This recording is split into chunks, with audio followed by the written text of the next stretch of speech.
Yun mga kap, mabilisang flex lang no. Lynx version 3 Duo.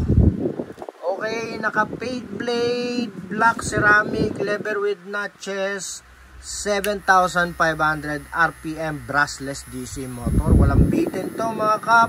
And then at the same time no, mataas ang capacity ng battery niya, 3,200 mAh. Usually ang mga clipper na lumalabas 2.5, 2.6 ganyan. 2.6 mAh lithium ion battery, pero ito mga kap 3,200 mAh lithium ion battery, kaya mas malakas ang capacity ng baterya nito.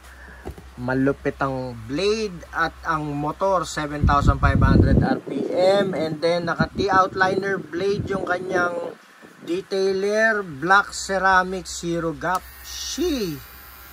Solid mga kap. And then at the same time parehas merong charging stand, kaya ang ganda i-display nito mga kap. Okay, kung interested kayo, mag-direct message lang po kayo sa aking page, Daddy Barber Online Store. Free shipping, cash on delivery via LBC nationwide. Walang bibitawan hanggat hindi po napapaship ang item. Legit na legit. Maraming salamat. God bless you all.